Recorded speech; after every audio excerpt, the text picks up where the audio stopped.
To be more efficient when working in any application, it is important to have a well-organized workspace and to learn frequently used keyboard shortcuts. In this tech tip, we will review the features for arranging palettes in Adobe applications. We will specifically look at a file in Adobe Illustrator. There are a variety of palettes available in each Adobe application. Let's take a look at Illustrator's palettes. You can find them in the Windows menu. Notice that some of the palettes have check marks by them indicating that they are already open. Simply select a palette from the window menu to make it appear or disappear from your workspace. I will open the Attributes palette.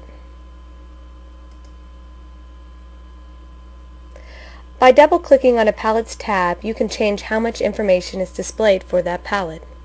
Let's take a look at the Character palette.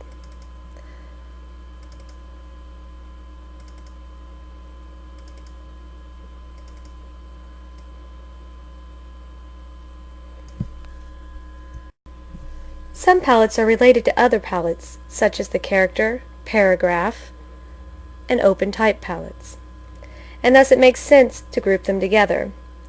This is done by selecting a palette's tab and dragging it over to the desired or destination palette. If the palette is open, like the Character palette is here, you will see a dark box outlining the destination palette. Notice the dark box.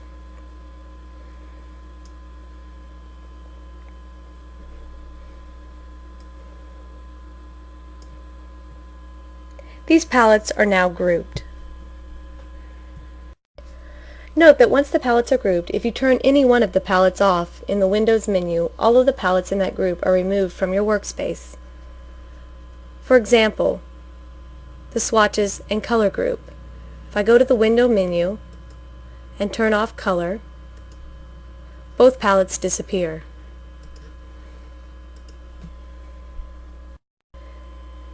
To make a palette appear at the front of its group, click on the Palettes tab.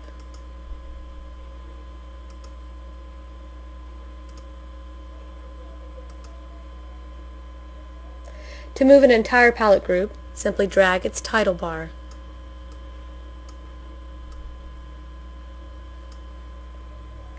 You can also remove a palette from a group into a separate palette or into another group. Let's move the Color palette. It is now part of the Character group. You can also bring it out on its own, and then take it back to the Swatches group. Another useful organizational tool is the ability to dock palettes or palette groups together. This minimizes the frustration of a palette or palette group being hidden by another palette or palette group. Notice how the Color palette has now concealed the palettes and palette groups that were beneath it.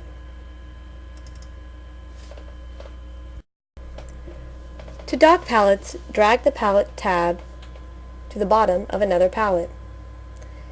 If the palette is open, you will see a thick black line appear along the bottom of the destination palette. Notice the thick black line.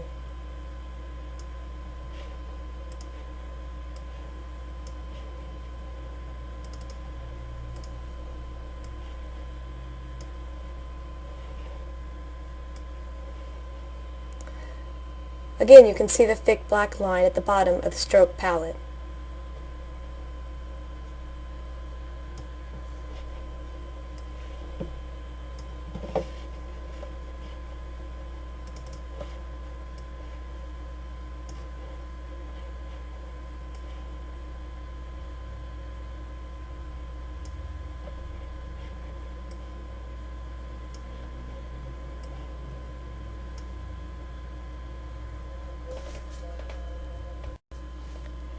You can now open any palette and it will simply shift the palettes beneath it so they are still visible.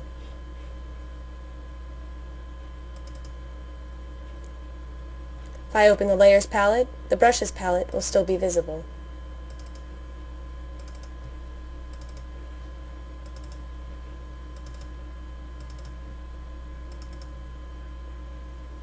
You can also drag the docked palettes by selecting the title bar.